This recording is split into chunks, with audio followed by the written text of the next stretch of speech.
Magic the Gathering. Magic, magic, magic, I'm so magic. Gathering magic. Spend a lot of money on cards. Playing cool cards with my friends. Playing all so magic.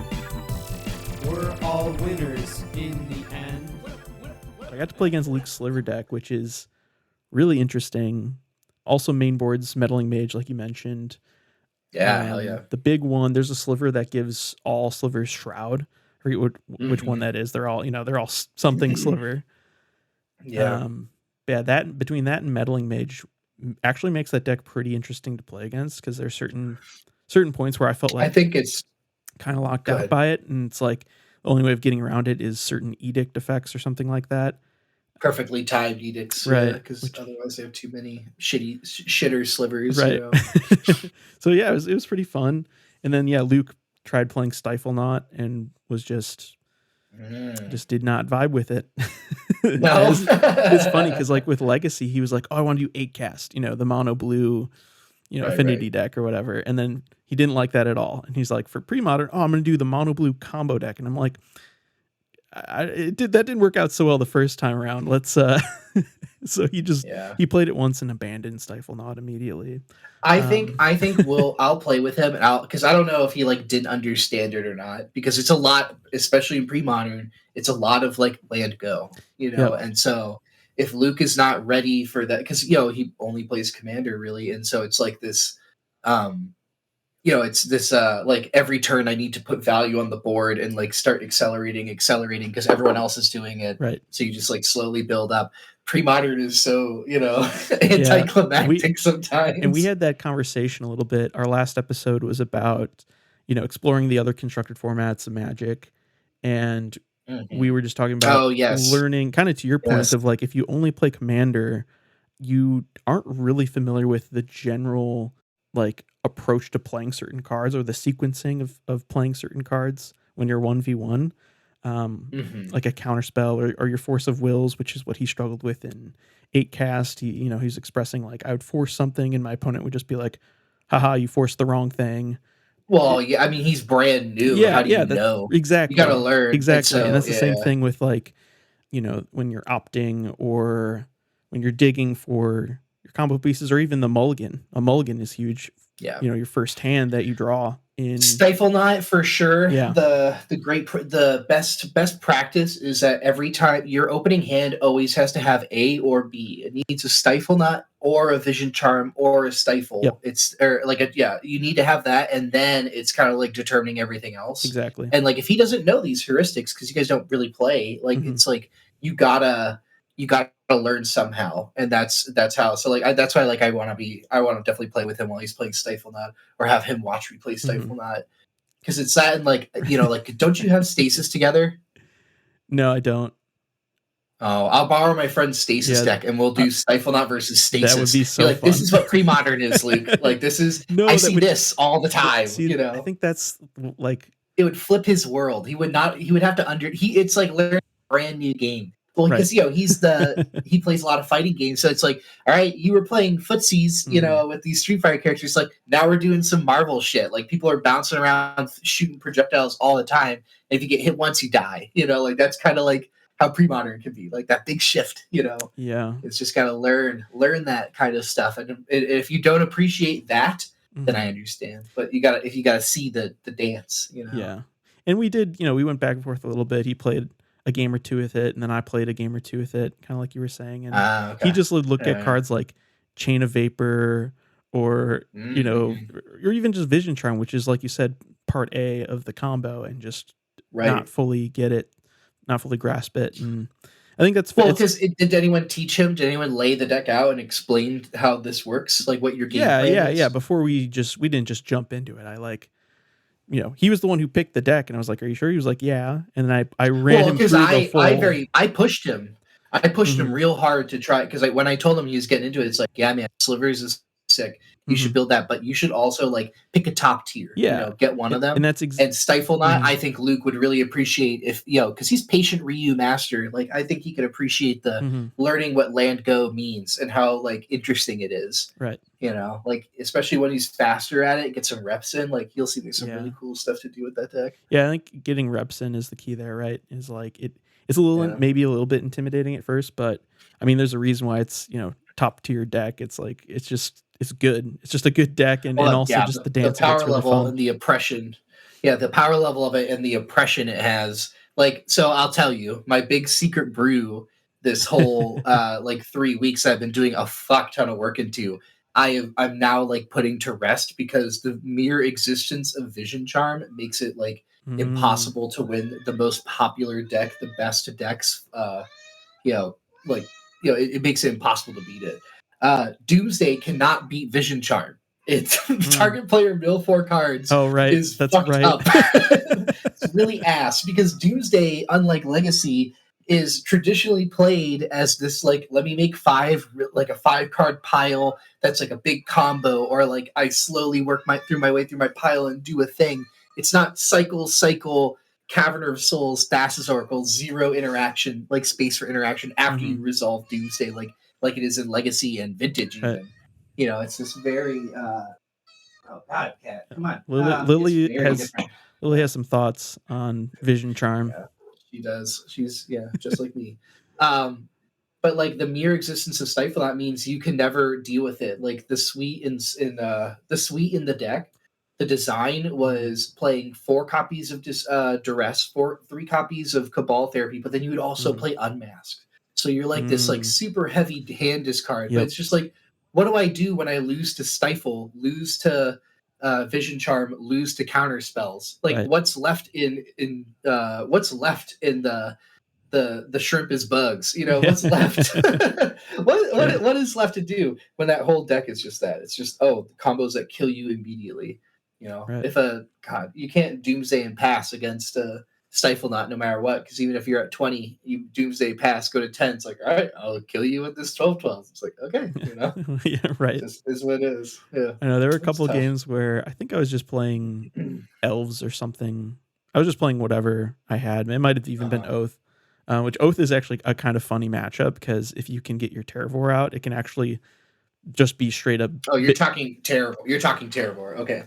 Yeah, with Terravor, you can have a bigger, badder, potentially bigger, badder creature than the Dreadnought. So it was kind of fun. Sure. Yeah. No, it's good that those interact. There are lots of like weird fringe decks that interact with Stifle Knot in a way that's, but like a lot of the other like brews and even some top tiers, Stifle Knot is such a bully. Just the counterspell suite alone, gosh, is so tough to beat. Like they're gonna have double counterspell that's probably free with like foil in a daze most times. Well, I'll definitely keep it together. I'll keep it, I'll keep it all proxied up so we can run it back with it and see if we can change Luke's mind on Stifle Knot. Was that did he play Mono Blue Tide? Did he play Tide? Parallax Tide main board or the sideboard for his Oath deck? Or not Oath deck. I'm sorry, Stifle Knot deck. I think it's side. Let me double check. I've got because he just sent me a list, and I think I just it's sideboard. It's sideboard. Sideboard. Yep. Okay, 1 or 2, or a couple. It's got 3. Even 3 on sideboard. 3. Hell yeah. Parallax Tide. Yeah, that's also like a. Did you explain to him that game plan at all? Like how that works? A little bit, but I mostly wanted him to get a hold of like the whole Vision Charm, Stifle, Phyrexian Dreadnought. The AB combo. Yeah. So I think when we play next, I'll just like replace those cards with literal big giant playing cards that say A and then the other one says B, and we don't read them. Yeah, and we just focus on everything else. Just be like, well, if you have AB and 2 mana, you win. That we don't need to talk about it. Yeah. We just assume that that's what goes on. Yeah, no, that's super fair. I think that's a really fair approach to learning. Play it the other way around. Yeah, because like I don't know if he can like that's hard to conceptualize. Like, you mean I could tide someone and kill them with my lands, like my 2/2 lands the entire time? It's like absolutely. You will beat them to death with 2 2/2s. Yep. Well, I think this is a good point to maybe jump right into the show. If that sounds good to you. So hello and welcome to Wild Dogs Podcast, a show inspired mostly by our love for the game known as Magic the Gathering. I'm your host, Leland, and with me here today is our special guest, Taylor. Hello. What's up, Taylor? I'm big chillin'. How are you? Doing well. So, yeah, thanks for stopping by and listening to us ramble about all things Magic. Typically, Taylor, we jump into a Wild Dogs updates where we talk about kind of what we've been up to lately. For me, I've been building Hashaton. It's this new Esper zombie commander. Are you familiar with Hashaton? Yeah, it's Hashaton Scarab's Fist. Hashaton. Yeah. Okay. Oh, wait a minute. Is this the brand new one? Yeah, the brand new one from Ether Drift. Think about, I've got opinions on this guy too. Oh, he's so busted. I'm building him a legacy.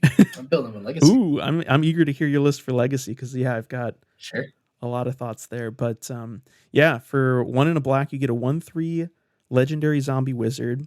Whenever you discard a creature card, you may pay 2 and a blue. If you do, create a tapped token that's a copy of that card, except it's a 4/4 black zombie. So initially, when I was first approaching this deck, I was just gonna, because I got the precon, and I was just gonna flip the commanders and then change out a few cards, right? Sure. That didn't happen. Of course, I went all in with Hashaton. I had to find all the cool, goofy creatures to, cheat onto the board that aren't zombies. I was trying to do a zombie deck with Hashaton, and it's just not the best. By comparison, you don't care about the tribe. Doesn't actually really matter. Yeah, exactly. Versus maybe a 4/4 Atraxa seems pretty good. Exactly. I'm running because it's commander. I have to stick to Esper, but I've got stuff like that's great. Esper colors is more than it's perfect. So I've got Arcana Cruelty, Metamorphosis Fanatic. I've got stuff like Dream Trawler even, which I'm super stoked on. An old Theros rare. I've got, just a bunch of weird, funky stuff to cheat onto the board, which should be fun. Sun Titan will be really funny because you can discard cards and then bring those things back. Yeah, the one that I have in that place is a card called Guardian Scale Lord. It's a commander card from March Against the Machine. It's a dragon that whenever it attacks, you get to return target non-land permanent card with mana value X or less from your graveyard to the battlefield. So similar to Sun Titan, but it's going to be a 4/4. It's base 4/4, and then you've got a couple zombie lords in the mix there to pump it up even more. Sure. Reanimate your, whatever you want, really. So, there's some cool, fun stuff to do with Hashaton. I'm very stoked on him. Yeah, what's your legacy idea with Hashaton? What's really funny about Lions? It gives you 3 mana in one color. I know. You gotta discard cards. But what if I discard an Atraxa with my Lion's Eye Diamond? And then I just pay 3 right away to make another one. And then I draw in my Atraxa, I reveal Lion's Eye Diamond and another Atraxa. And then I do it again. Why not? You can just keep chaining them together because Atraxa is a busted fucking card. Oh yeah. But you can do these things where you're just chaining these together with Atraxas or setting up more protection. I don't know if it's gonna be good. Mm-hmm. It's relying on a 1/3. In response to the trigger, or in response to Lion's Eye Diamond, I can get screwed over. Yeah. So as long as it lives for the Lion's Eye Diamond to crack, it's pretty good. Mm-hmm. It'll be interesting. The colors are tough. The colors are white, black is weird.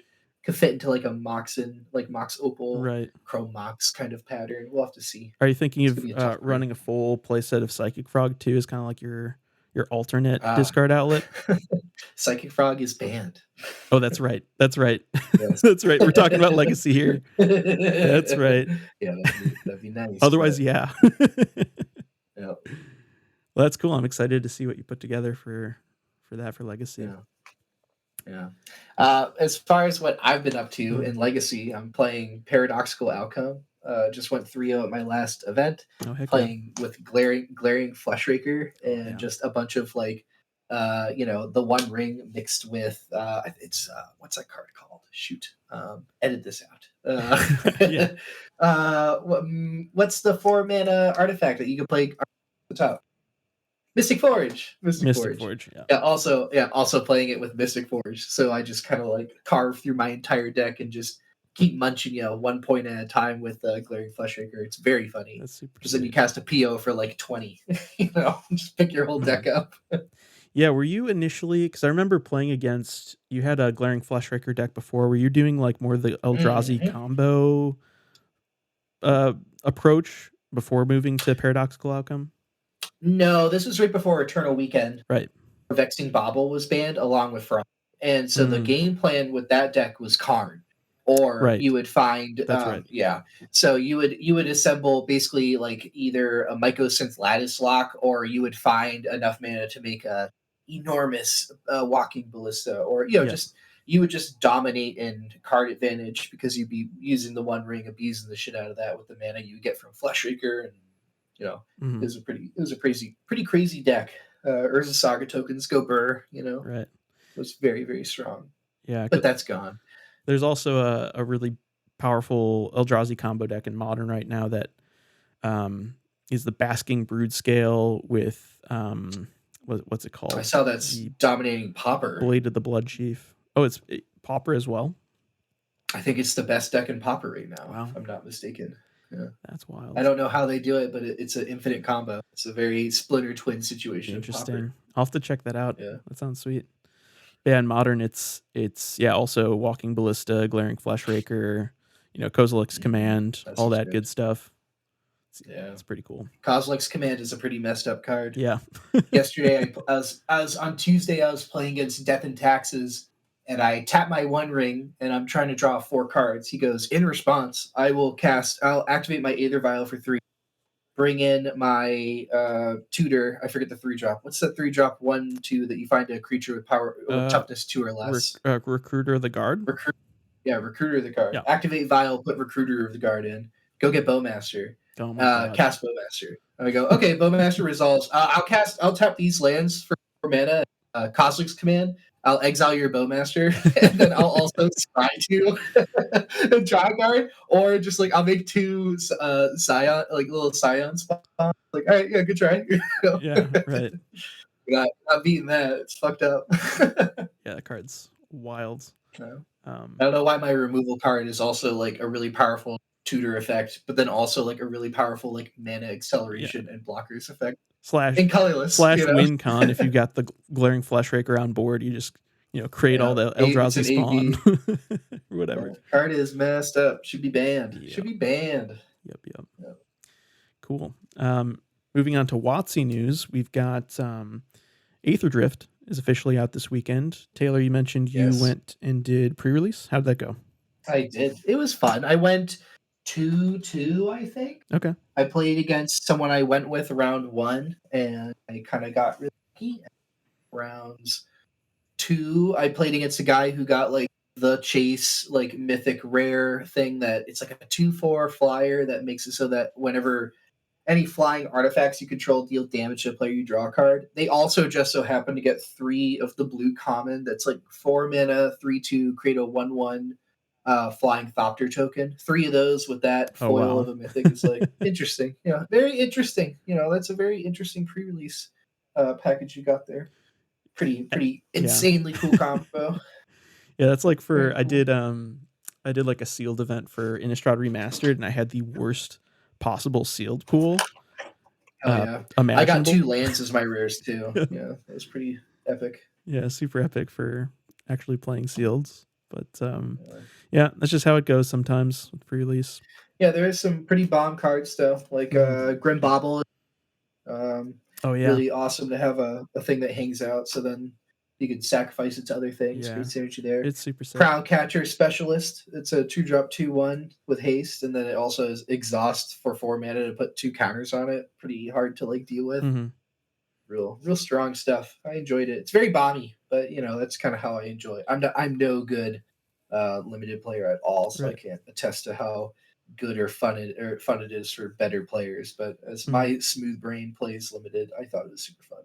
Well, that's good. I got 4 Chitin Gravestalkers. I wish those are actually pretty funny. Oh yeah, is that the one where it's like cost reduction and it's like a 5/4 menace or something?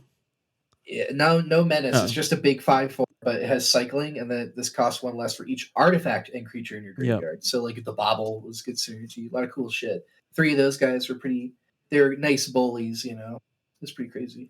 Yeah. So my losses were to some like crazy, like, oh god, there's this 2/2 that exhausts to make a 4/4. He got 2 of them in his pool. It's a rare card, and then he also got the 5-drop 8/8 with upside. I think it's like trample and it can cycle or something. Oh yeah, the dinosaur or whatever. Yeah, just lost because it's just like, all right, I'll use my exile, because I also had like 3 different like, spot remove, like really great spot removal, some some R's and bread, and I can't like keep up with just how many insane like threats that the guy had. Right. So it's like, all right, cool. Well, yeah, we should maybe try to draft this with the squad. I think that'd be really fun. It's been a while since we've done like a little seal. Well, Luke, I heard Luke said he does not like doing some draft or limited. I know it's so heartbreaking. It's hard. So heartbreaking. Well, it's a lot of time commitment to just put an unplayable deck together. You got to like learn. You got to. Yeah. It's frustrating. That's true. It's part of the fun of it, though. I just like opening packs and building whatever. I'm a big limited guy. So. And then we've got MagicCon Chicago this weekend as well. It is this weekend. Are you going? You're going to be there on Friday? No, I'm not gonna. I'm too poor. School, just it's too. Also, what you pay for what you get is, edit that out. Don't dox. Yeah, you doxed yourself. Keeping that in. No, I'll edit that out. Yeah. But I know what you mean. I totally know what you mean. Like, it was really fun, and I'm going down for Saturday because it's my birthday. Hell yeah! So I heard. I'm gonna be with my fam in Chicago. We got a nice hotel, and we're making like a family trip out of it too. So having that, as well as being able to go to the con. Are you bringing a few hours? Are you bringing the wife and kid? I am bringing the wife and kid. They'll be shopping with grandma and a couple of my brothers and stuff like that, while me and my dad and a couple of my brothers were actually going to the con. So fun. Yeah, it'll be fun. But yeah, I know what you mean. Like it is expensive. It is like a road trip. It is like there's a lot of costs involved for kind of what you get. Yeah, but I went last year and we drove there, and it was easy to do that. It's really just like I can't imagine spending $200 to like actually not like want to do anything there. Like I would sign up for a legacy event, but even then, like I'm burnt out on these like large legacy events. Right. So it's just like I don't know. Yeah. Especially no win painting this year. It's just like I'm mostly going just for the signatures and maybe a couple of the presentations. Go see. Yeah, you'll have to go get my. I'll have to hand you my show and tells. I really want those. And those will be super easy. Lobenstein's line is usually not crazy long because he's got a pretty finite pool of cards for art he's done. Yeah. Some really iconic art, but his not a lot of it. Yeah, exactly. So his line's usually pretty quick. So I can definitely get that done for you. Hell yeah! You getting anything else signed from him? Let me take a peek at my list. I'm trying to think. I actually don't own the OG show and tell, which is weird. I've got a couple of like the newer, more random arts. Mm-hmm. They're much cheaper. They're. I understand. I had a last year. I had him sign a molting harpy. I don't know if you're familiar with that card at all. Look it up. Just look at the art. Oh yeah, I know this one. Yeah, so I had him sign a foil molting harpy, and he was probably just like, "What the hell, man?" All right, Lobenstein. This year it's the same thing where I just have one card. It's the DCI promo of Scragnoth. Scragnoth. Yeah. Oh yeah, that guy. So I can get recurring. He does recurring nightmare too. Oh yeah. Maybe want to get those signed. Yeah, just send me with some stuff. That's probably the one easy one that I can do for you is get recurring nightmare. You can get Luke's clot sliver if that's what he's playing. Pre-modern side. Yeah, I don't know. Excellent. We'll see. But I don't know. MagicCon's fun. I'm excited to get some cards signed. Yeah, and hang out in Chicago. I think it's gonna be a real special one because it's the first time they're unveiling the new Commander brackets. A nice segue there, Taylor. Yeah, look at that. Yeah, the main topic today, obviously, is what are the new Commander brackets, which they are going to try and test out in Chicago as, I guess, like Commander brackets beta is what it's called. So, what are the Commander brackets? They exist for the purpose of helping players kind of assess the power levels of their decks in order to matchmake in settings mostly beyond their play group, but even within your play group. I know sometimes within our play group, Taylor, like we'll all bring decks and, someone will bring a precon, you'll bring your new, which I think is fairly, we can talk about our individual decks or a couple of our individual decks and like where they rank in this new system. Absolutely. Well, it's very clearly defined. That's the wonderful part about it. So there's no debate. I mean, Rule 0 exists, but there's no debate that your game changers are game changers. Yeah, it's so easy. You gotta count those numbers, so easy to parse. Before we get into all that, this bracket system, it consists of 5 total categories, starting with bracket 1, which is exhibition, quote unquote. And a lot of these quotes are linked to Gavin Verhey. He's kind of leading this new commander committee for Wizards. Now that it's Wizards, it's a Wizards sanctioned format, or like they're in charge of Commander. So he put out a video and kind of explained everything. So I'm going to run through all these brackets and just kind of have it from the source, kind of what their perspective is of what all these brackets mean. So bracket 1 is exhibition, your ultra casual commander deck. Bracket 2 is core, which is equivalent to your average current precon, commander precon deck. You've got 3, which is upgraded, which goes beyond the strength of your average precon deck. Number 4 is optimized, which is high power commander. There's 0 restrictions. And then tier 5 is just CEDH. So it's high power with a very competitive and metagame focused mindset. So I guess before we dive into like the specifics of some of these, kind of what's your gut reaction just like looking at this new system? Excellent. I think 0 out of 10 is way worse than 0 out of 5. That is a good small number. That makes it easier to categorize things. Mm-hmm. I like it. I think it's really good. I think it's perfect for the conundrum that is this like made up format that has like absorbed the entire game, where it's just been this crazy Wild West, and now they feel the right to put out these brackets, and I think it's great. I mean, like 5 whole brand new formats is really what you got to think about it as, and so like. And there's never been like, well, I mean, there have, but like, there's not really a lot of like dedicated casual role play format. Like, I think that is, which again has like taken over Magic. And I think that's like very cool and it exists. I don't want to get into other shit, but like it's very good for what it is. I love it. I also hate it. Like there's a lot of, there's a lot of like bullshit that's going to get involved in this where it's these justifications. And I guess we could take it at like one topic at a time, but I do want to like talk about some of the individual things that they put on Game Changers and certain like concepts as like, we could talk about one at a time. Is there anything you want to talk about first when it comes to the individual brackets? Yeah, I think we should maybe just like kind of give a quick overview of like what each bracket consists of and maybe some of the decks that might fit into each of those brackets. And then, maybe diving into the Game Changers list, which is, we should, I guess, introduce that, is a current list of, there are 40 cards currently that are considered game warping due to their power level. So you're only limited to having 3 of those Game Changers in bracket 3. And then can you send me the link? I need to look at these while I'm doing this again. Yeah. Oh, no. It's in our Discord.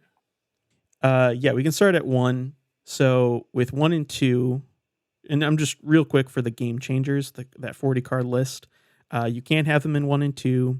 You can have up to 3 of them in category 3. And then for 4 and 5, it's unlimited. You can have as many Game Changers as you want.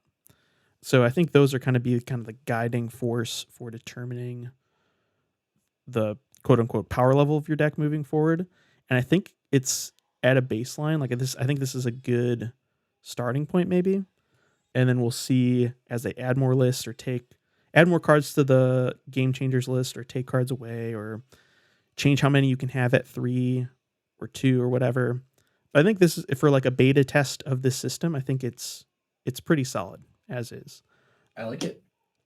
Yeah, let's jump into the brackets themselves. So bracket 1, which is exhibition, here are the rules for bracket 1. no mass land denial or extra turns, no 2-card infinite combos, no game changers, and few tutors. This is maybe one of the things I take issue with categories 1 and 2. I think there should be, and maybe they just add more tutors to the game changers list. But as of right now, you can run a worldly tutor in a bracket 1 deck. You know what I mean? Yeah. Maybe we should just talk about like the concept before we talk about like the bracket of just individual things that they put on. Like just the concept of few tutors is a keyword. Right. Not even just for exhibition, but just talk about that. Sure. Yeah. I think I understand your want to have like there more tutors get added to the game changers list. But the problem with that is that, and especially in the last like 7 years where Commander's been like the #1 format, the amount of cards they print that are just really bad tutors but are tutors is extremely high. So it doesn't matter how good or bad the tutor, like some of them are just outrageously good. Like Vampiric Tutor and Demonic Tutor are just like powerful vintage playable cards that like what you get for what you pay in is like, you know, beyond outrageous. Like just completely misunderstanding the way the game is going to be played and limiting design space. And so those make sense beyond game changers. But like, what's that tutor that has flashback that you can cast for like, you know, like 4 mana and then the flashback is like 7 mana? Oh, is it the black one? Yeah, it's got a guy with a big goat horn. Yeah. What's that card called? I forget what it's called, but I know what you're talking about. Yeah, no. There's so many tutors that like that it doesn't matter how many you add to the it's also just the concept. Like, and this is one of the things I take a big issue with the #1 category, but also, and I kind of want to talk about this more, it's more important for #2, is that like any amount of tutors, in my opinion, has always been like my big yuck. And you guys know this because I'm very proud to not play any. Yeah. But and we'll talk about it before. Well, again, it's not like I'm proud of it. Like as in like I'm so excited that I'm a special boy that doesn't play no tutors. Right. No, it's just more of like what I consider to be 0.5 is what I want to have. Like I think that there's a world where you could have 2s and 3s with no tutors, and that's a very interesting Commander game to explore because. Commander, you don't want to homogenize the format with tutors. Like just being able to find all of your things and find your 3-card combo with all tutors and ABC combo, like that's going to be an interesting exhibition game. You know, like I can almost assure you at ChicagoCon when they test this, somebody who isn't me, because I'm not going. So if it does happen, no one can like at me and be like, you're the terrorist who did this. Somebody can go in these exhibition where everyone's like, I'm playing all chairs EDH. Like, here's my special story about this. And I go, hilarious. Here's my 3-card all tutors combo. And I just shred through these tables just to ruin, ruin role players' days. You know, it can be, that is a very weird thing to have and not explore that. You know, if you like, but that's the thing though. It's like I'm coming at it from like if people paid money to play exhibition matches, which you don't. No, like it won't happen. But like someone could just be that guy just for fun in Chicago. You know, the opportunity is there. We have a Falco Master situation where anyone could just go, put a fake name down, wear a mask the entire time, and just do this. You know? And I have an example of this later in my show notes, but there's already someone who built a $5,000 category 1 exhibition CDH deck. It's a Sisay that has stuff with like 3 Fairy, Esper Sentinel, Orcish Bowmasters, Ragavan, Deflecting Swat, Deadly Rollick, few free counter spells, all the OG dual lands, like, and it still counts as a level 1 exhibition deck. Yeah, absolutely. That's why they'll never, and that's why it's like I like creating 5 formats. You can create this role play casual format that it doesn't matter that it's not balanced. Like if you like, all it really is you can just go sit down at a 1 table at a big con and just be a dick, and everyone can just hate you as a person.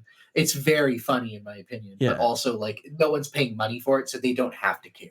You know, Wizards wants money, but so like nobody cares that those tournaments aren't good because they're not tournaments. You know, no one's gonna make an exhibition tournament. Yeah, and Gavin in the announcement, Gavin did have like the caveat of like, you know, hey, here are a couple things to expect with the system. One of which is this system people are still gonna can't be stop dicks. bad actors. Like if someone wants to lie to you and mismatch and play the $5,000 to say deck because it's technically a bracket one, like that's on them, right? Like is a big part of Commander is it's a social game, and like you need to be conscious of the social setting. So I think like at like some level, understanding that these brackets have like other kind of just like etiquette rules to them as well, right? Like not bringing the Sisei deck to the bracket one, just in general, rule of thumb is probably how people should approach it if you're a reasonable person.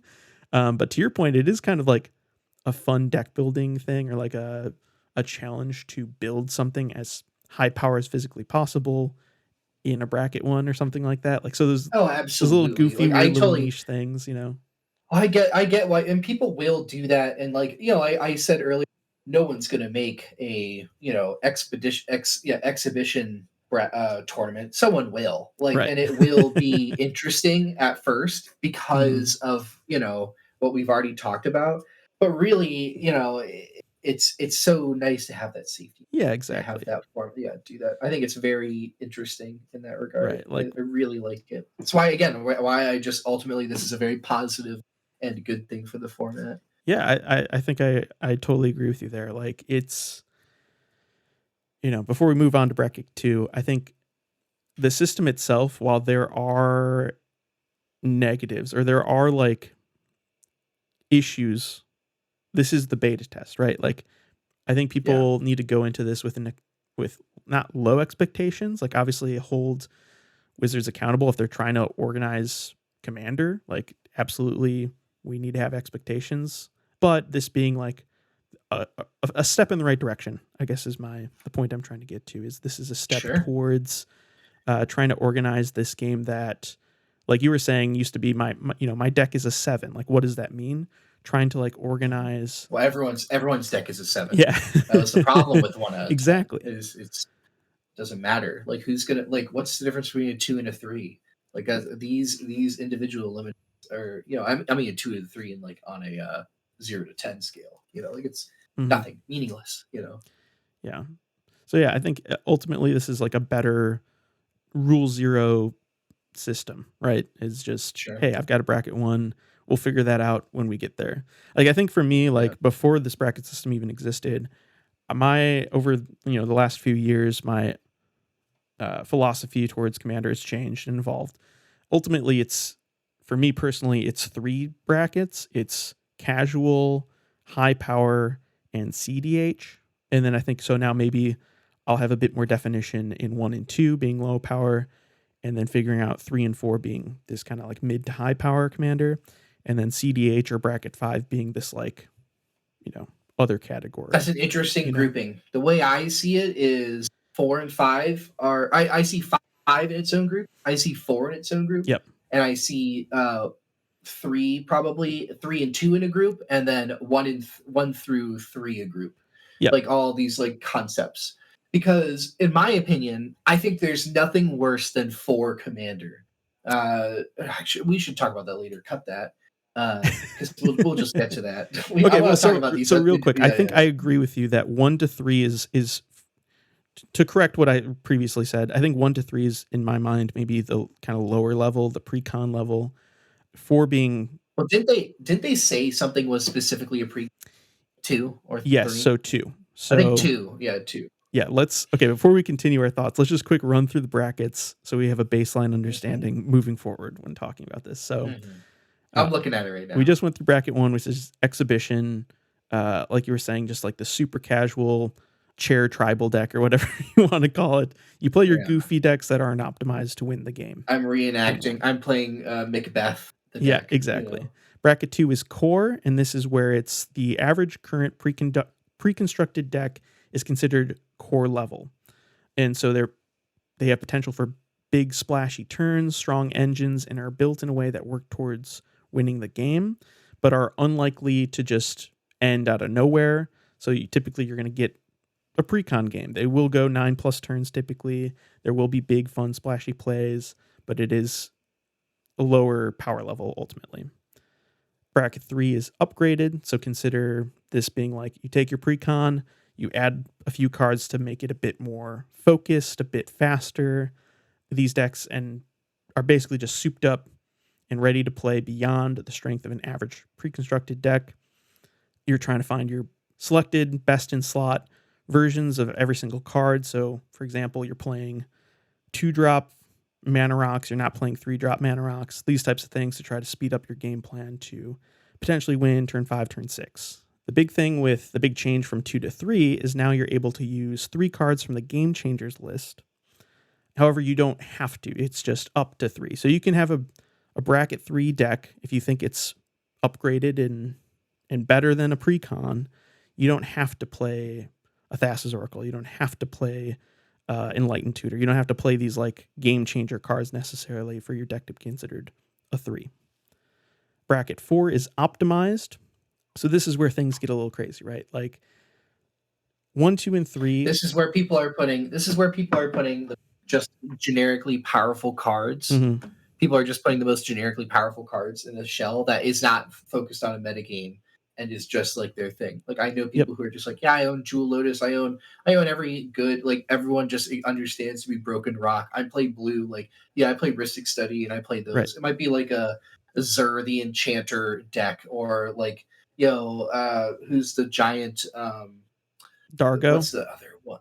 No, maybe Dargo. There's the one where it's like it's a Shroud Beater that you just play early. It's a Voltron, like just a Voltron deck. Yep. That's just highly souped, and it's just like someone has to deal with me or the game ends right away. Right. That kind of thing.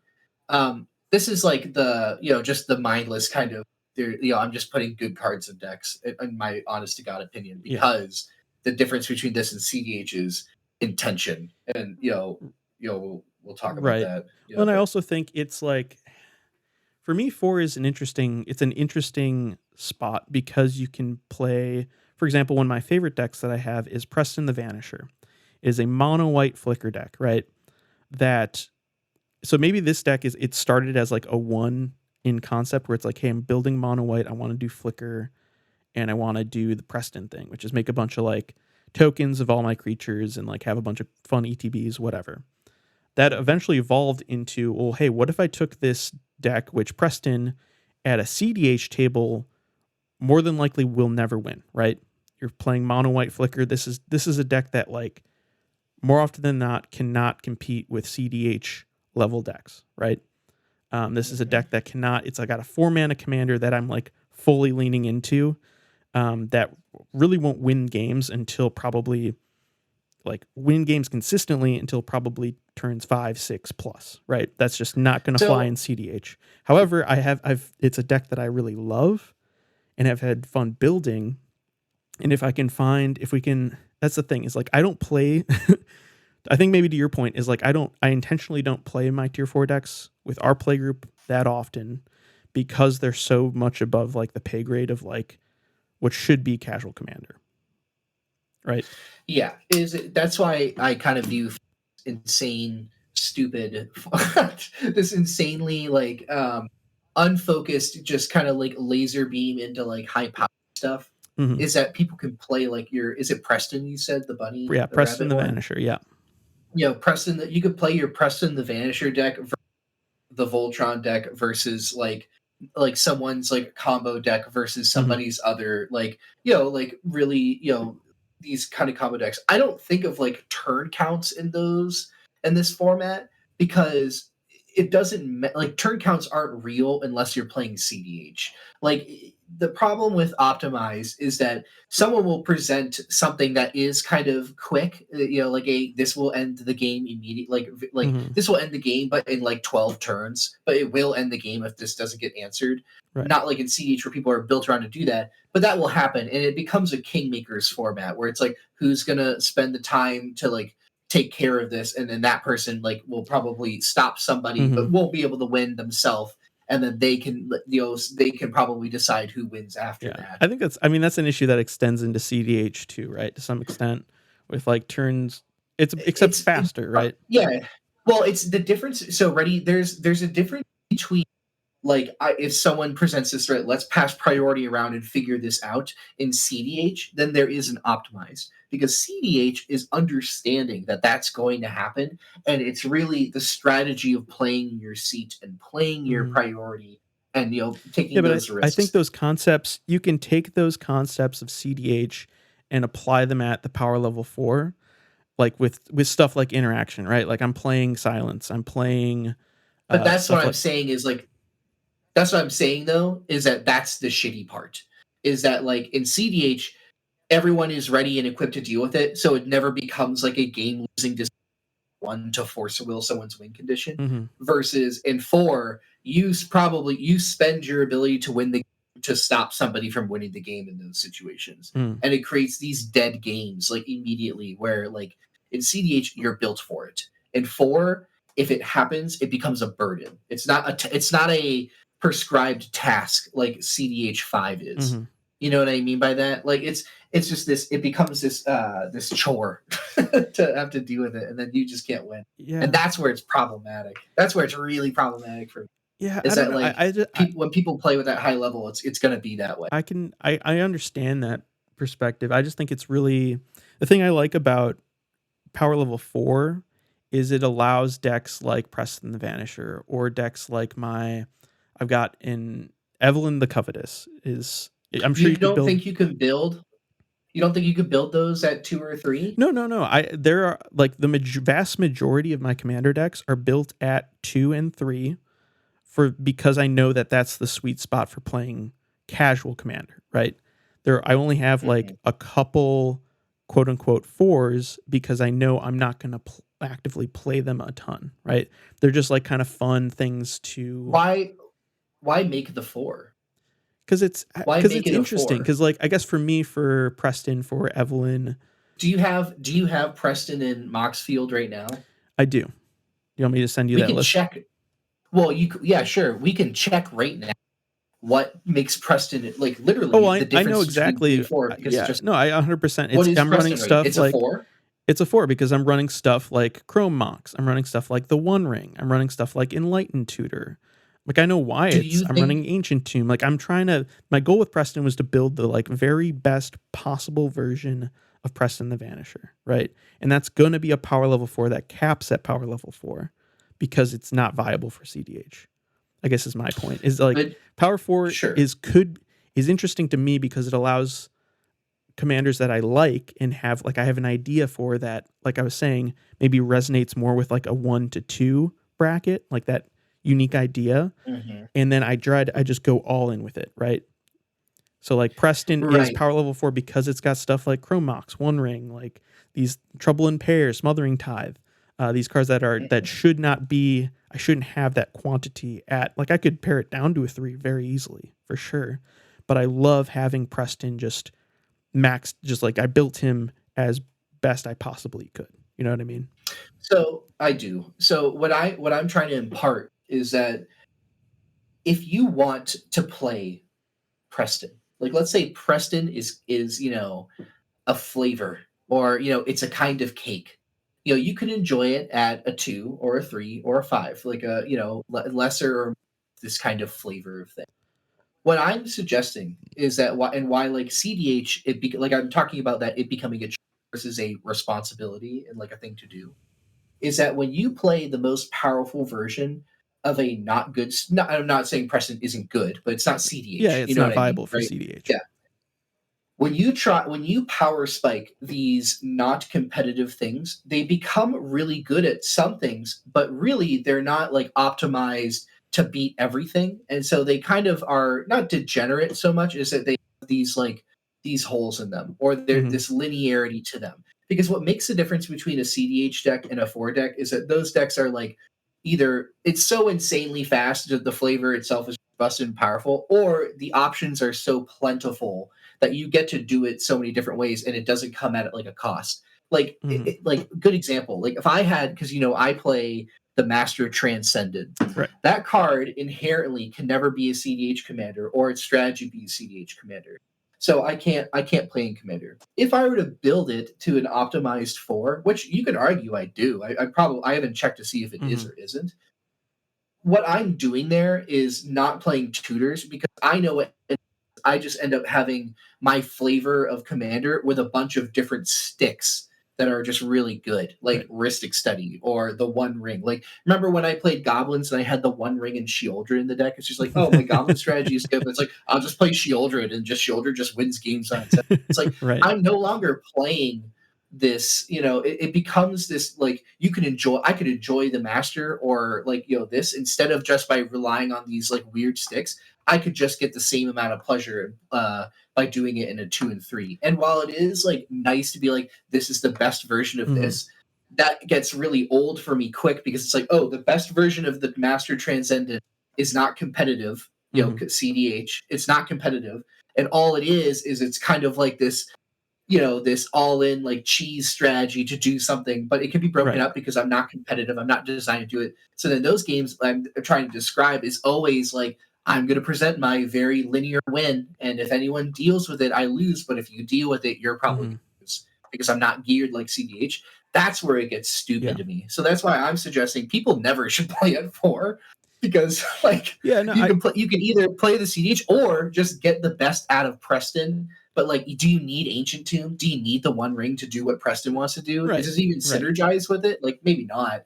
It's like, that's where I think 4 has been like, this is what the best thing about this commander brackets is I think we're going to see a lot less 4s in the world. Oh, 100%. We're going to see a lot less of that. And people will get out of what I consider to be like the least healthy commander format is a 4. Yeah. I think that's the exciting part. No, I 100% agree with that. Like I was saying, I only have, I think, 2 or 3 4s.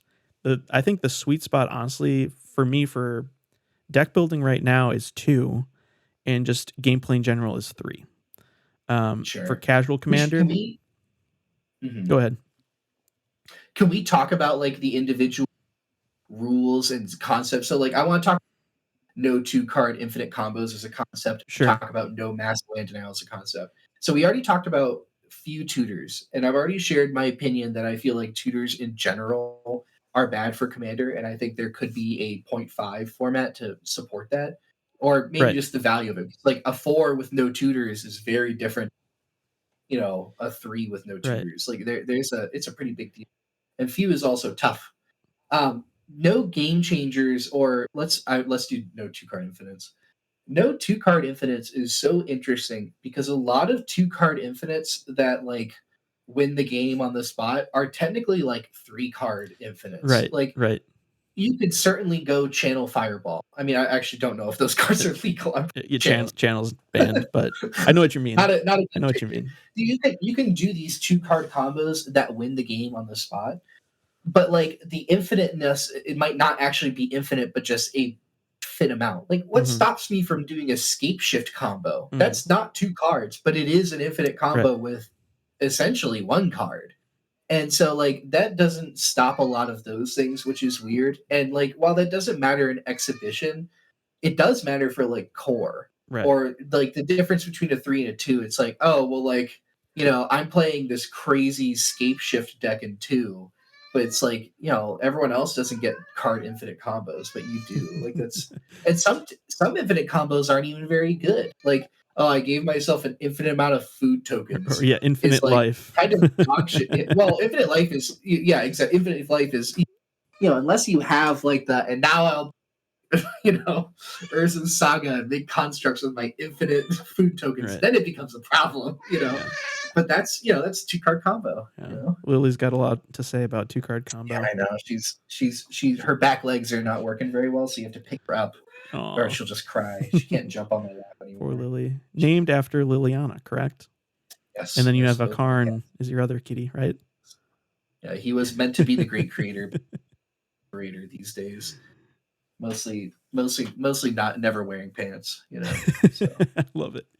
But yeah, no, it is interesting that I think 3 late game 2-card infinite combos is so weird when paired with 3 game changers, because your 3 game changers could just be tutors, right? It's a 3rd card to your 2-card combo, but it's also just like effectively it's B-, lowercase b. Yeah, which is why you've definitely expressed that you're anti-tutor for commander, which I've kind of moved more towards just in general. Yeah. Like I've been pulling Just because you want tutors interesting, like, what's the point of playing Commander if it's yeah, you could not just 100 card Singleton, it's you know? exactly it's literally just killing a slot where you could put another cool card, you know. Sure, that's a great way to look at it too. Honest to God, like, that's a great that's a good point. That's the whole fun of playing 100 card Singleton is you get to play, 100 single cards. funky, weird little cards that you get a game plan for, and playing tutors is just like cutting a card slot essentially. So, yeah, I don't know. I've definitely moved a bit beyond tutors, and that's why I think calling for having Worldly Tutor, having Eladamri's Call, having even stuff like Personal Tutor, just have like more tutors in the Game Changers category, I think is just a net positive no matter what. But yeah, I do see what you're saying about how there's so many bad tutors like Diabolic or not.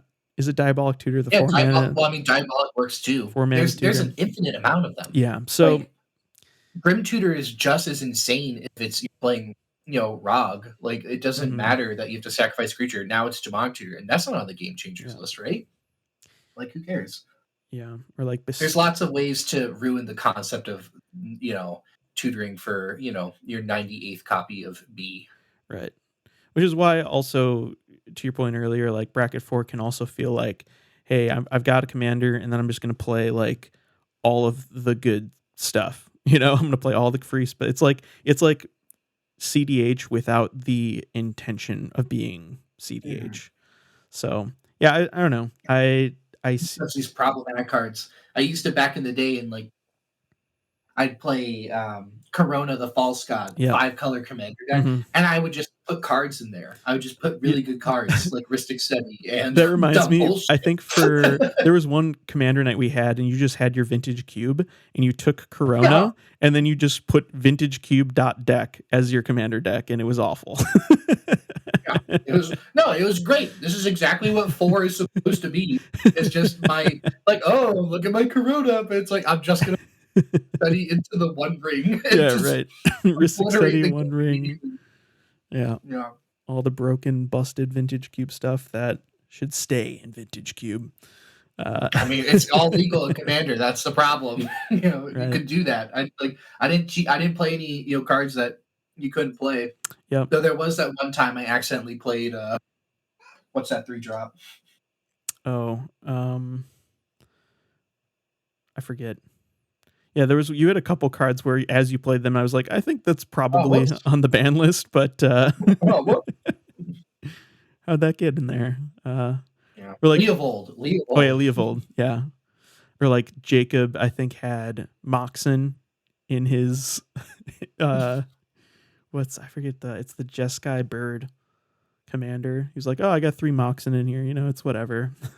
Like Mox Ruby, Mox, Yeah, which are okay. which are banned, understandably so. But yeah, do you want to run through some of the do you want to run through the Game Changers list and kind of discuss some of the picks? And for sure, can we talk about just the concepts, and then we can go over the right. We talked about combos, so we should talk about extra turns and land denial. Land denial. Yeah. I distinctly remember the last time we played Commander, you were playing with your in Spirit 1 exhibition deck, and you played a turn 2 Blood Moon after I ironically force-willed somebody else's card because they randomly chose to slow me down. I was going to bring this up. And then Blood Moon comes down against my non-basic land deck. I go, okay, and I just sit back and I'm done playing in this level 1 game. My gosh. I know. I was going to bring up Joven, and I have since removed. I put a Mass Hysteria because it's much more in the flavor of the deck than the Blood Moon. Because Blood Moon alone makes my deck go from a 1 to a 4. Just the presence of Blood Moon. Yeah. Yep. Pretty fucked up. Yeah, I know. And I realized I put it in there because, so Joven it's a mono red, all old border, all just like, red. Playing mono red alone is like you're playing at a deficit in Commander, and then electing to do only old border is another downside. So it was like I'm just trying to build a goofy deck with Joven, who's just like a bad commander. Yeah, right? you're role playing. You know, you're getting your role playing. Yeah, and it's a fun deck to play, but it does run stuff like Yokel Hops, Obliterate. So I'm gonna, Which, that's a flavor thing. Like just the idea of no mass land denial is broad yet very clear. yeah, Like we all know, if I play Winter Order, that is a land denial. It's not land destruction, but it's not really changing the way people are gonna have to tap for shit. right.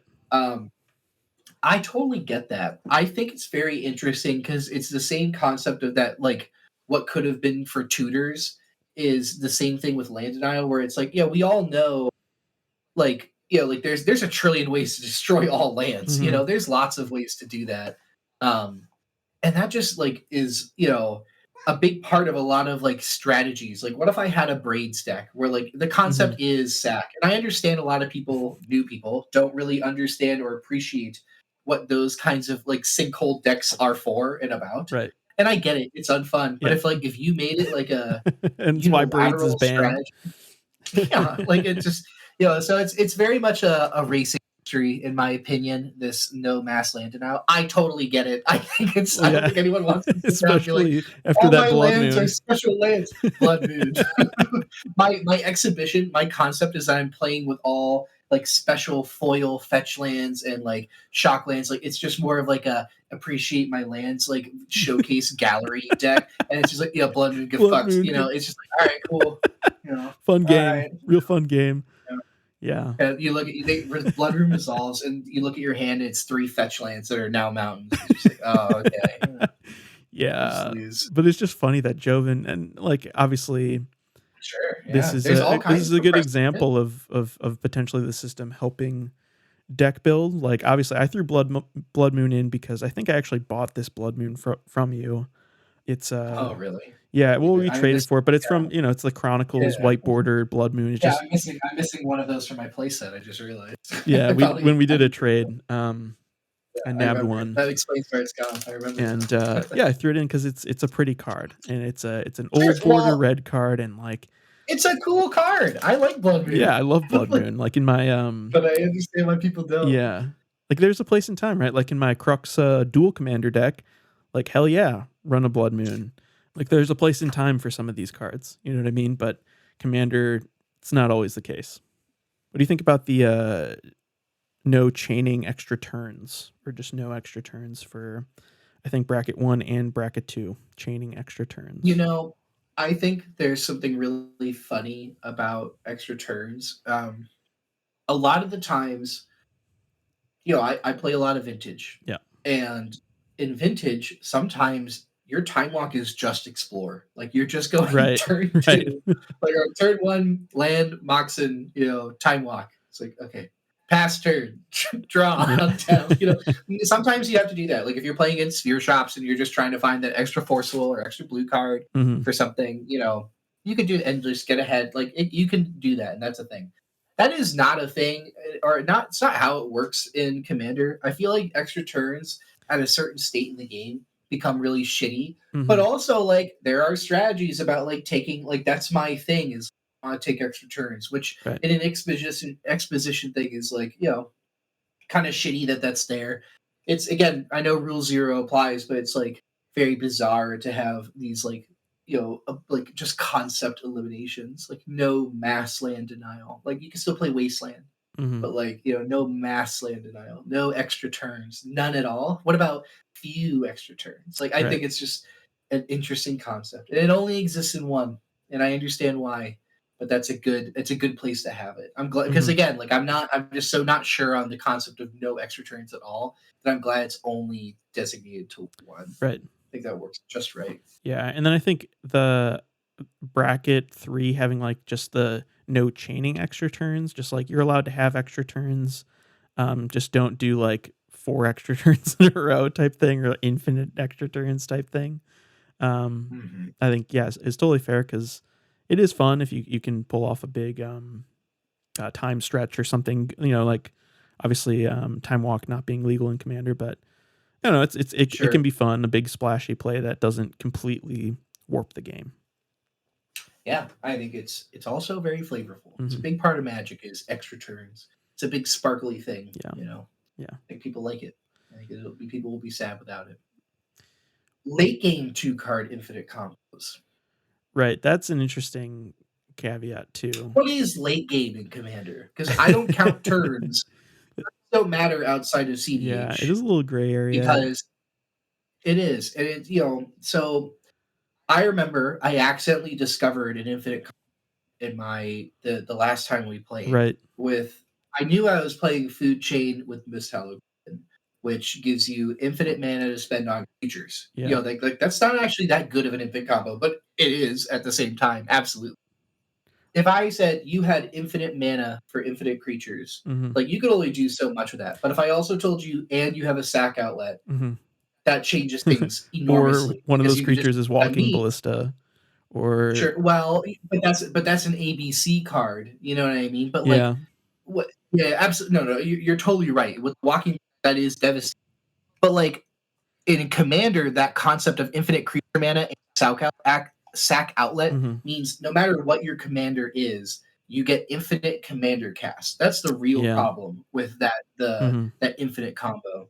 And so I always this is kind of more on the concept of no infinite combos at all. It's like it's an interesting concept. There's like infinite food is pretty shitty. Infinite creature mana might not be that good. It might mean you just dump your hand and that's it. But if Right. like you also have a way to sacrifice your commander and just cast it infinite amount of times, which giving everyone an infinite amount of rad counters is very funny in my opinion. But Yep. if it's like if your commander is like when it enters create a treasure token. Like, that's really fun. Or not create a clue token, but that Mhm. infinite mana you have is only for creature spells. Like, I don't know. Like, that's not that good. Like, or it doesn't win you the Sure. game. Like, I think it's cool. Like, Sure. it's very interesting. So these late game 2-card infinite Mhm. combos, what are they? What are late game infinite Well, so there's combos? some like pretty like I guess they might be thinking of stuff like Exquisite Blood and Sanguine Bond, or just two cards where when they hit the battlefields and they're like kind of high mana cost or whatever, just two cards that you can assemble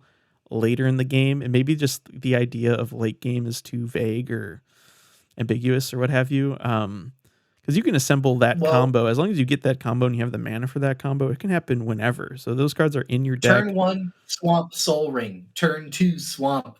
I have the mana for. I could go turn infinite combo, with Yeah. the sanguine blood stuff. Yeah. Like Yeah. that is So do you just hold on to those that's a cards fucked up until thing. the late game, or you Sure. know? Or like, what is late game? Like, are we Mhm. talking about individual cards? Are we talking about a turn count? Are we gonna have to figure out an exact turn count? Because that Yeah. sucks. Because again, turns shouldn't matter in casual commander. You're just playing at an undesignated pace because you're playing with 4 people. So it kind of reminds me of like, we were just talking about introduce Luke to Sly versus Stasis. Yep. Is that like let's not count turns. Like that's gonna be a big count. Like it doesn't matter. It's a Right. very different kind of tempo. And Commander's kind of the same way. It totally depends. Like there's never gonna be like a uniform turns in the 3 tier Mhm. because you could be playing with 3. Yeah, I'm playing Uro. Like yeah, I'm playing this big wall deck. Just like turtle decks that just take forever to win. Yep. So late game for them is going to be like turn 40. But like late game for like we're all playing Skullbriar, that's not going to be a very late game. Like what is late game deck? Right. Late game is always defined on the matchup. And that's why like in Commander there is no late game. It It's varies. always like ambiguous, And you because know. of that, ambiguity and variance from, play group to play group or just game to game, yeah, it's hard because you're trying to define something very specifically with what cards you can have in your deck by two card infinite combos literally means you can or cannot have these two cards in your deck, right? And then so the late game being ambiguous or having so much variance adds like it makes that term for bracket 3 very like not concrete at all. Yeah. It's up to interpretation, which I think is probably my biggest issue with the bracket system as a whole is right now, at least because it's new, it hasn't been tested.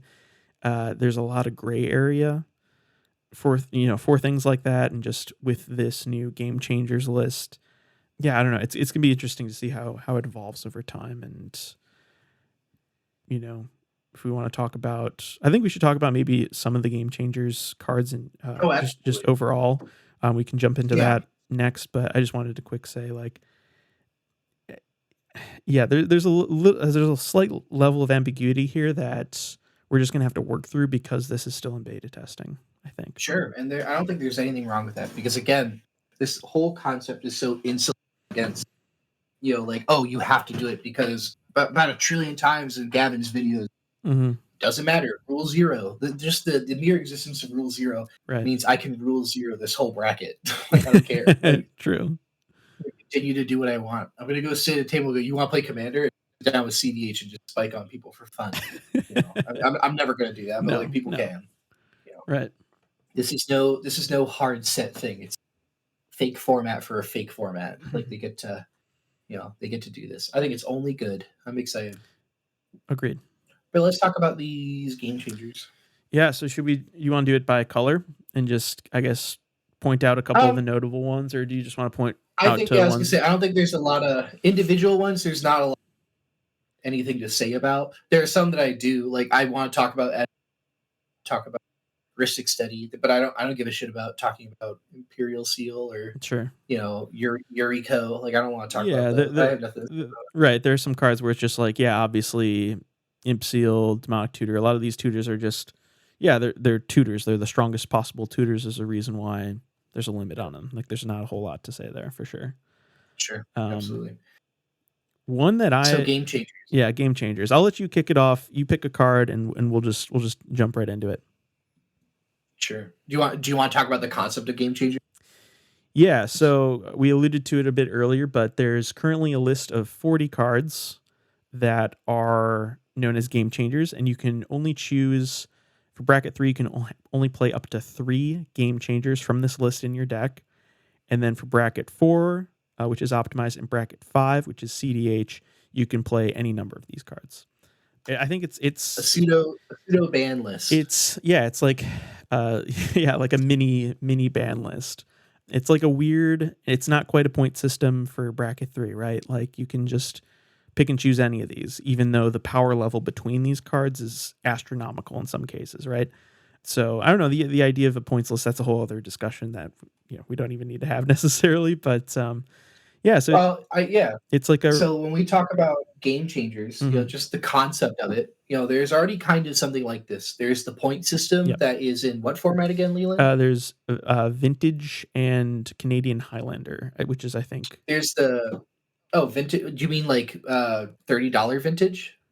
No, I guess restricted is different then. So points list is Canadian Highlander, which is, sorry, I mixed those two up because it's you're playing the Vintage card pool in Canadian Highlander.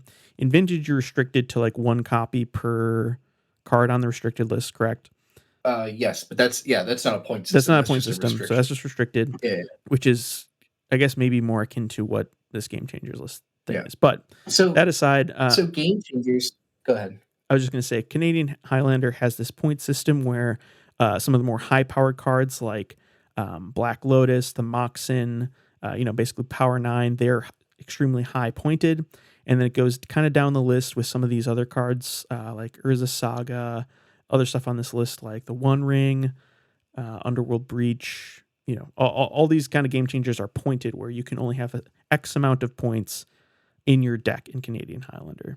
So it could be kind of interesting, and this is just an aside, that we could have, instead of this like 3-card limit to bracket 3, we could just for each bracket have like, you can have 1, 2, 5 points in bracket 3, 5 to 10 in bracket 4, or however you want to do it, to maybe make bracket 4 a bit more playable. I know, like, kind of pointing back to the issues you have with bracket 4, maybe a points list could make bracket 4 maybe feel a bit more playable or feasible because it's limiting the amount of good stuff deck exists with some of those commanders. I think that's what 3 is for, right? Right. So point system aside, what bracket 3 is doing right now, we have, I guess, which is, it's closer to a restriction, right? A restricted list where you can only have 3 from the total of 40 cards in a bracket 3 deck. The problem with these point systems and game changers as a concept is that it's going to be another list to monitor. Mm-hmm. And where it's really bad is things like $30 vintage, where the market changes every day. My deck is exactly $29.70, but I play a Soul Ring, and Soul Ring fluctuates on average. Mm-hmm. Like, I could be a legal deck today and a legal deck, not legal deck tomorrow. Right. It could be bad. Like, that sucks. The point system in Canadian Highlander is run by an individual person, and that also takes like an insane knowledge. You have to make a spreadsheet for your deck. Not very intuitive for deck building or deck viewing or deck checking, where that's problematic. Game Changers is just a flat list, and restricting them by number based on different formats is probably the best way to do this. But it does take a lot, and it does mean that without things like Moxfield or some other deck tracking websites that could have these values stored on these cards to tell you if your deck is legal, it wouldn't be possible without those things. Right. So overall, I think Game Changers in 2025, the tools we have, is probably the best way to do these individual values just as a concept. So I'm very pro Game Changers. I don't know about you. Mm-hmm. No, I agree. I think, I was going on about the possibility of a point system, and I think that would work just as well. I do think that Canadian Highlander, because it's like a full committee, and they do have like, much like banned and restricted announcements being quarterly or however Wizards does it currently. Like, if you're tapped in and like you're like, I think how the Canadian Highlander committee runs their format is top tier, and like it makes a lot of sense in my mind how it works, and like Moxfield also tracks all the points and all these things. To your point, yeah, I think the fact that we have Moxfield and Architect and these systems that can flag these cards makes it extremely easy to track how many game changers you have. If you want to cut a couple to go from a 4 to a 3, or if you're looking to go from a 2 to a 3 power wise, you can pick and choose just these 3 cards, and it's a very easy kind of transition between those brackets. So yeah, I think it's a really solid system, and I'm eager to see how it kind of pans out in this beta test. Yeah, I really like it the way it is. I understand like how it works. Like, the committee is solid. It does mean like, I think of like individuals. Like, do you think Luke and Johnny would be able to keep up with the point system easier or harder, or would it be easier or harder than Game Changers? Right. Like, I think that's why I like how it is there. Is like, it makes it so that Timmy twice a month who plays can always just pick up his deck and just know he's fine. That's true, and it doesn't become like this math problem of hey, I can only have X amount of points. Field of study. Yeah, for sure. Yeah, I don't need a dedicated Twitter account to know what changes. Exactly, and for the fact that this is historically an extremely casual format, like obviously this system at its surface is seemingly complex. Like, it is. The one thing I like about it being fairly bare bones right now is that it isn't, to your point, it isn't like overly complicated for, Timmies or for new players or players who are new to Commander. They can jump in, and I think the system will in fact help them determine kind of where their starting point is. Like, maybe they do like playing with super powerful cards, and like, but they're, kind of unfamiliar with 100 card singleton. Well, maybe category 3 is what you're looking for, because you get to play your Demonic Tutor, you get to play your Smothering Tithe, you get to play your Rhystic Study, though no one should be playing Rhystic Study in my opinion. No one should be playing any of those cards. But you can, but if all stink. Yeah, they all stink, but you can still do that if you're, I don't know. My point being, like, players from all experience levels can approach this bracket system with these game changers and like have a very easy introduction to the format, and also be like inherently paired with players of their skill level and deck power level. Yeah. Well, yeah, skill level maybe. I think that's in C, but it's nice to have a place where someone who has been playing for 30 years who wants to play their chair tribal deck. Right. And still play chair tribal versus, Timmy two times a month who, has his just really shitty bulk. Like, I made it out of the commons of my LGS. That's a one, Right. Go play with them. Skill level be damned. You get to do these things. 100%. So individuals on Game Changers, I've got a couple funny. I like some picks out of them. Okay. I think Tabernacle is hilarious. I mean, absolutely, I understand why. I distinctly remember playing my friend's Tabernacle deck, and Luke just being so fucking over it. Just every turn getting taxed for his creature tribal decks. Just like, yep, that's Tabby. And I get to cycle it out. Totally understand. So shit sucks. I mean, I hate Mana Acceleration. I'm glad to see like Mana Vault on this list. Yep. I don't want to talk about why Soul Ring is on it. We all know why Soul Ring is on the Game Changers list. Yep. Yeah, it's the iconic card of the format. Yeah.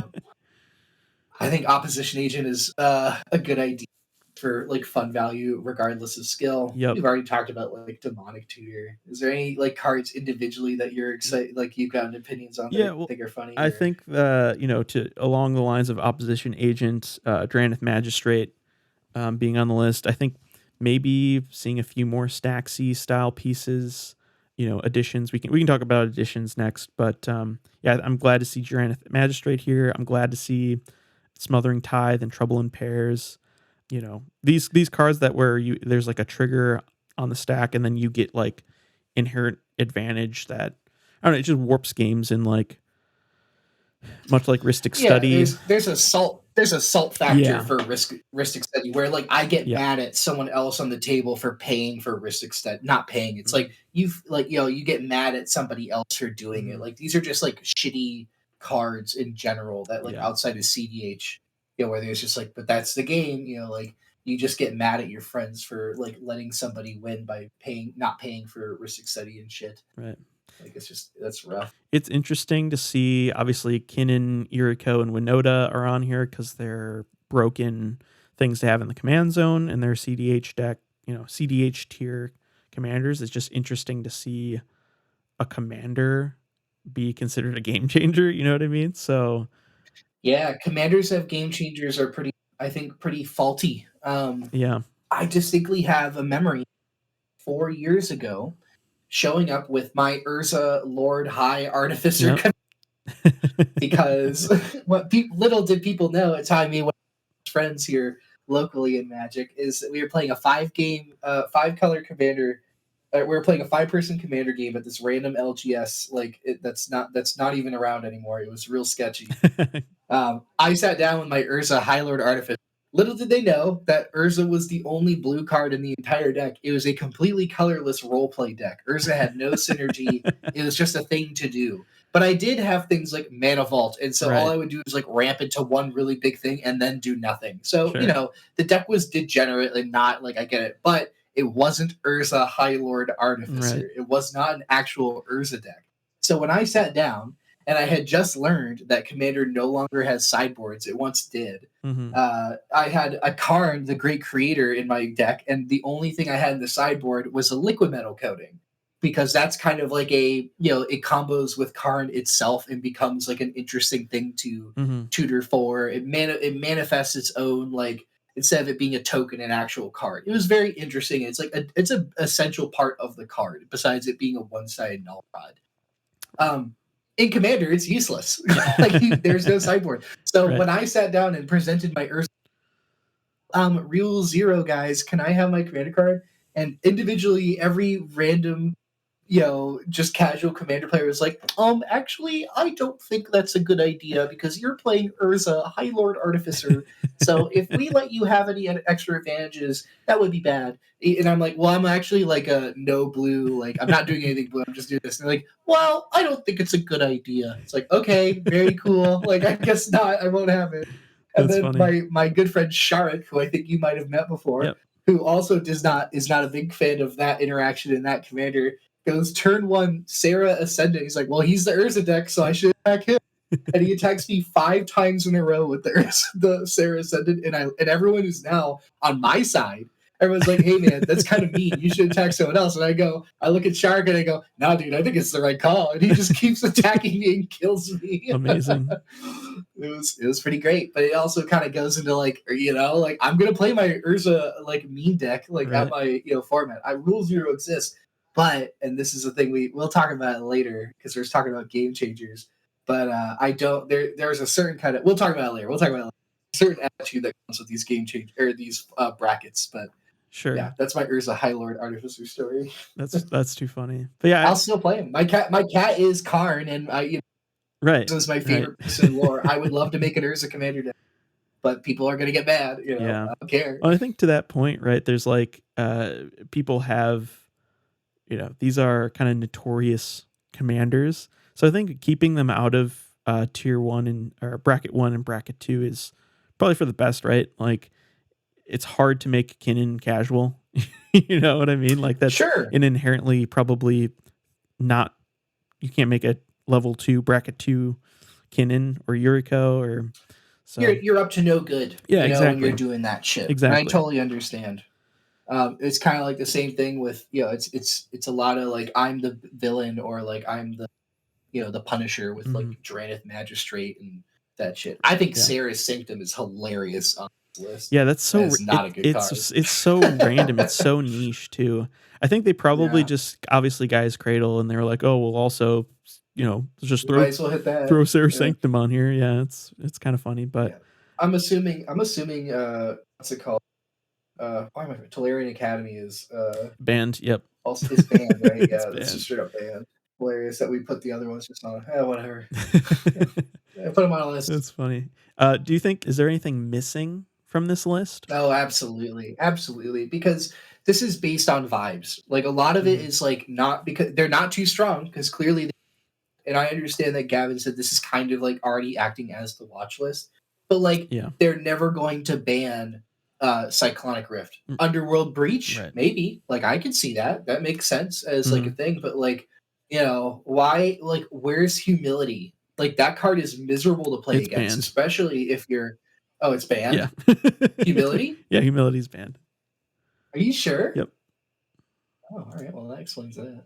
What about like Nether Void? Like these other kind of. No, Nether Void is legal. Nether Void is legal. Yeah, like same deal. Like that just. I'm thinking about these kind of like static effects. Like if we're gonna have Tabernacle, where's Nether Void? Same deal. Dog. Wait, no, Humility is legal. Humility is legal in Commander. Throw it in. Oh, okay. Well, that's not, well, that's my. But that's the thing is like there's an kinds of like things that people don't want to deal with. Like what about like Mindslaver or Emrakul like effects where you take someone else's turn? Like that is also ass. Yeah. Like is it an infinite combo if I can your turns by recurring Mindslaver? No, because I'm passing turns. Like it doesn't. There's going to be a lot of things that are based on vibes, which is Game Changers is the vibes thing, and like the vibes list, and I get it, but like it's also like this is kind of where it gets problematic with when you talk about numbers. It's why I would never want to play in a dedicated 4 bracket because it's just going to be as many of these Game Changers plus things that they don't know to mention, and it's just like. That's not very interesting. We're no longer we're playing constructed where it's like it's shitty constructed where it's like we all have the same cards in our decks and we're all just hoping to like spike good 7s and have people side with me like bad faith politics and shit like that. Right. Which is why bracket 3 is kind of the sweet spot, right? Like you get to, I think so. Like you're building a deck as optimally as possible. You have a game plan. You're trying to win the game, but you can't throw every single busted card ever into your deck to make that happen. Well, there's just a limit to these just overpowered cards that they can't ban, but are just a part of it.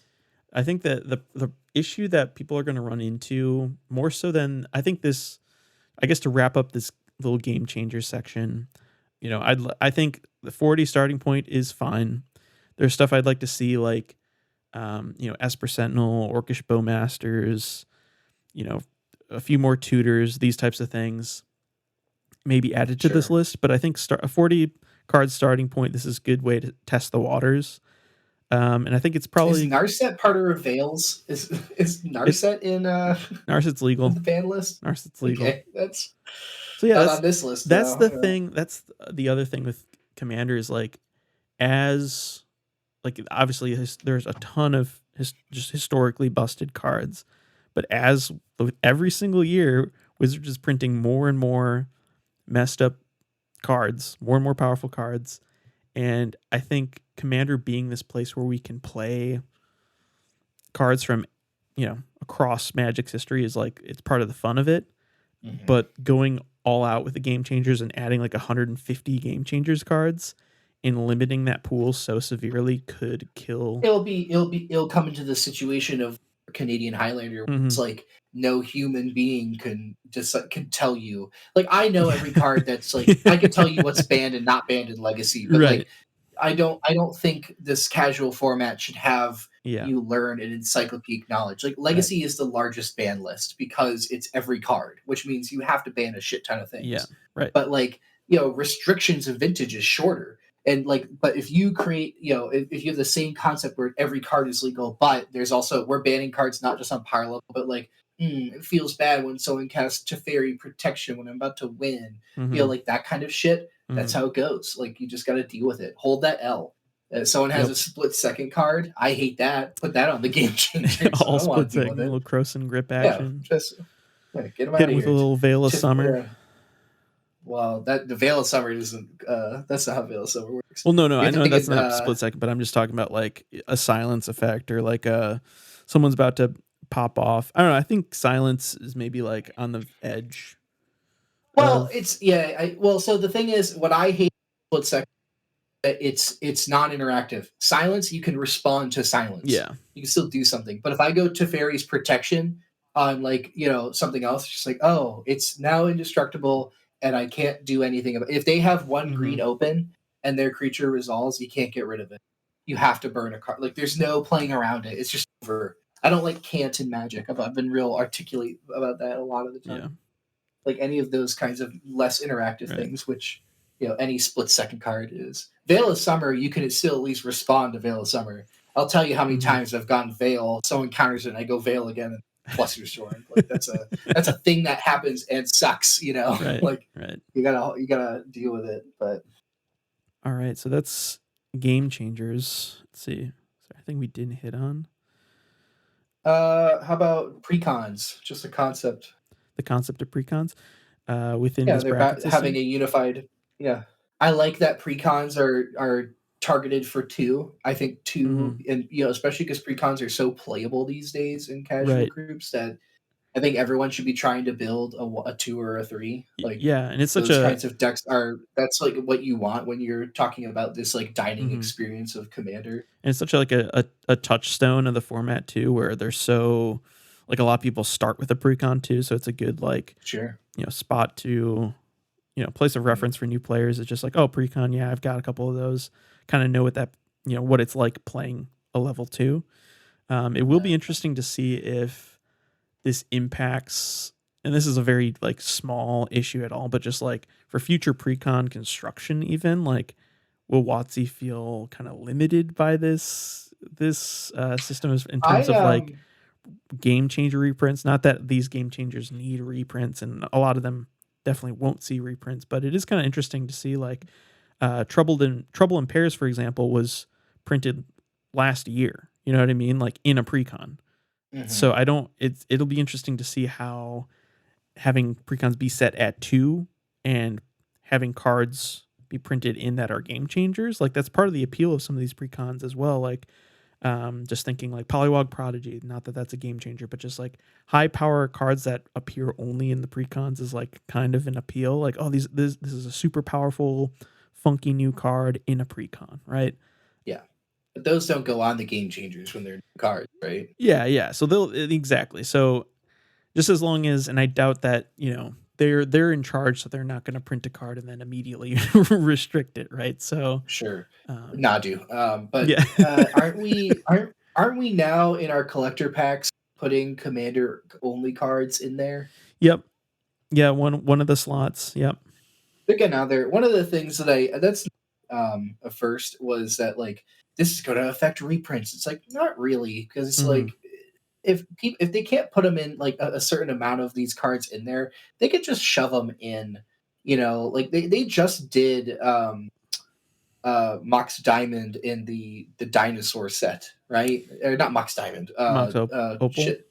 Or no. The Jeweled Lotus. Yeah, Jeweled Lotus was in Ixalan. They just did a Jeweled Lotus in Ixalan. Like those don't have to be the collector stuff. Yeah, and so it's like the special if guest you're worried about slot or them whatever. not being able to, if you're worried about them not being able to print as many like Imperial Seals or like Trinispheres, they're just gonna be in that collector pack. And I don't want Trinisphere to be in precons. That's ass. Like. And my issue wasn't so much with reprints as much as like I don't want that to hinder the design team when building precons, which is unlikely, but also like we might not see cards. I have a feeling it's already going. I have a feeling it's already going.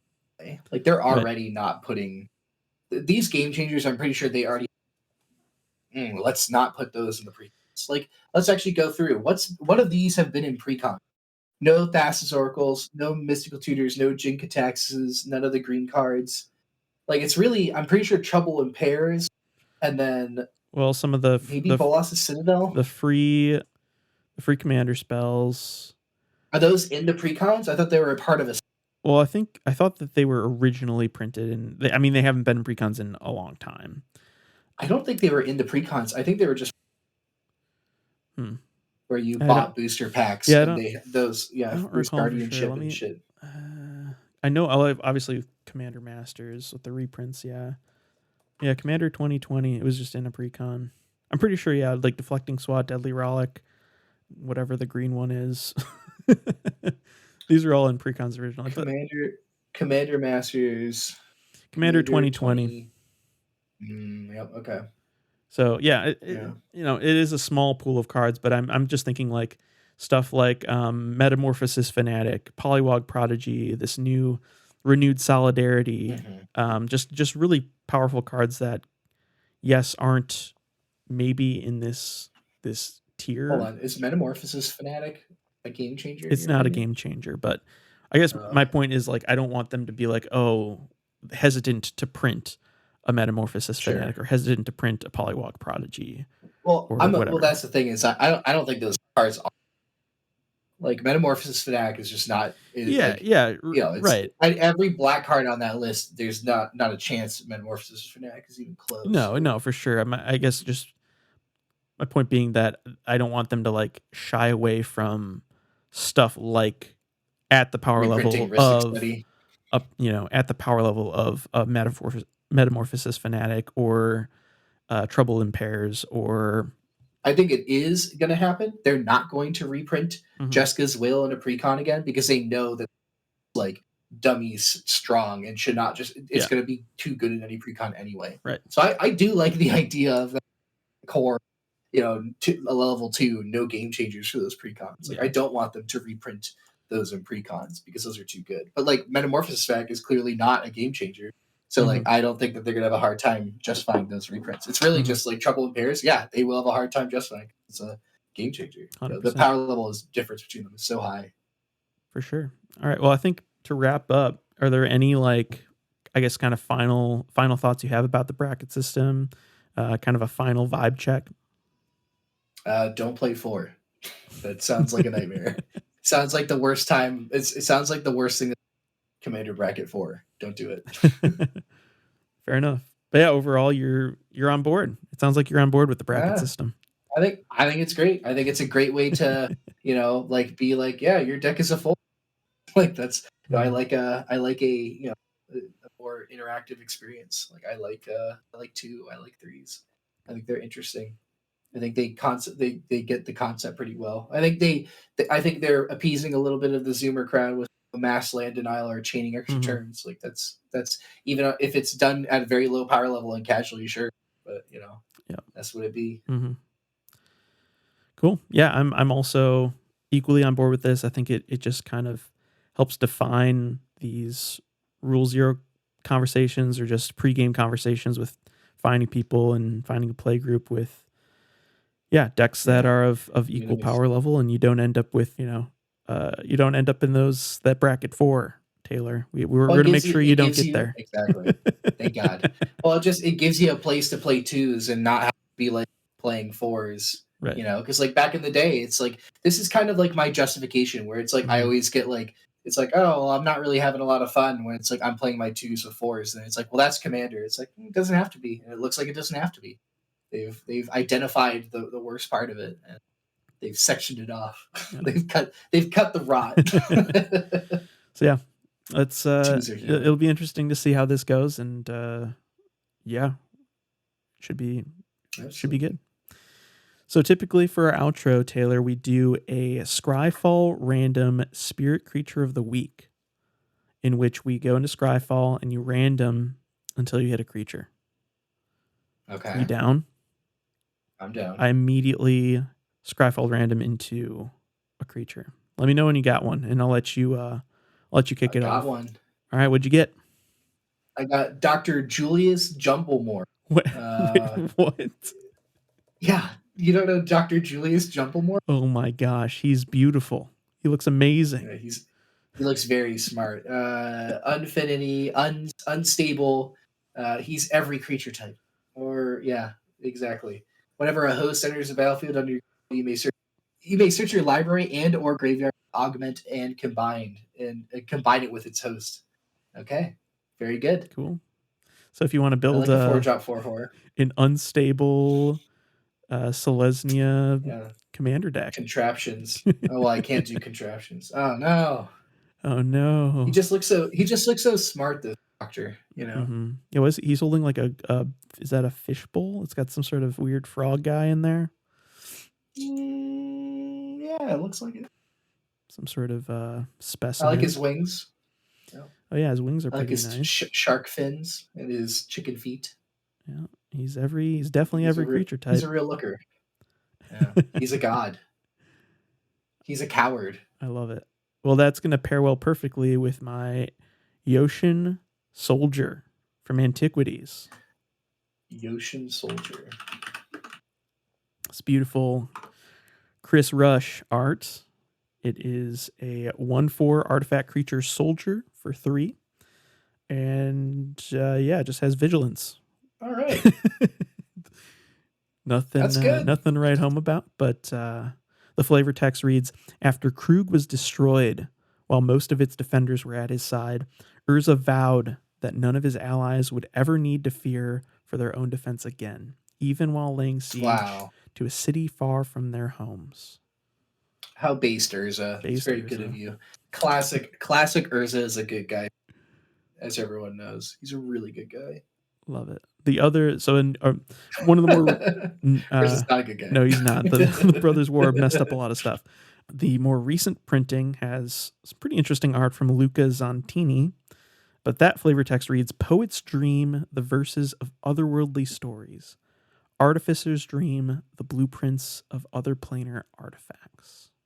I love it. How insightful. Magic the Gathering. Magic the Gathering. Well, yeah, thank you so much, Taylor, for coming on and chatting about the brackets with me. I appreciate that. Yeah, thanks for letting me spit. I definitely don't envy your job in editing. I definitely rambled a lot. It's all good. I had a feeling this would be probably long and rambly, so. Fair enough. All right. Well, let me run through our outro here quick. Go for it. In the outro, we do a next episode's Food for Thought cast question. And so this is a section we typically do up top, which we completely missed as we jumped into this conversation. Basically, we pick a question, which we'll just do this week's now, or this episode's now, which Luke picked the question, what is your favorite colorless creature? Oh. Well, it's definitely Metal Walker, but friends don't let friends play Metal Worker in any form. So yeah, definitely. Though Glaring Fleshraker has been doing a really good job at replacing him. That's for sure. Yeah, that's the one I had written down. I had Walking Ballista and Glaring Fleshraker were my two. So yeah, they're pretty up there. They're up there. Fuck my cat. Karn's pretty dope, but you know. So what I'm going to let you come up with our next Food for Thoughtcast question for the next episode for Luke and I to answer.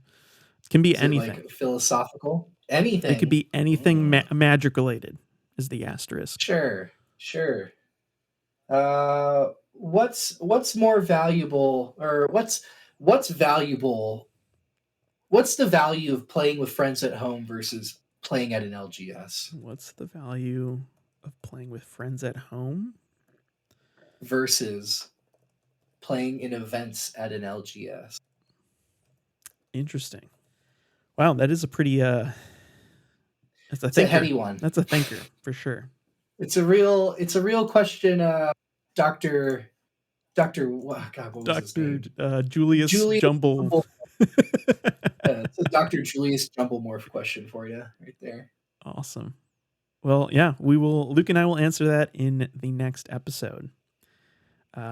Thanks to our sponsors. We currently have none. If you'd like to sponsor the show, please reach out to us via email at wilddogspodcast@gmail.com. And also feel free to connect with us over on Twitter or Instagram at wilddogspod. Finally, as always, thanks to Johnny Bartlett for creating the intro and outro music. Until next time, Wild Dogs out. Bye-bye. Magic the Gathering.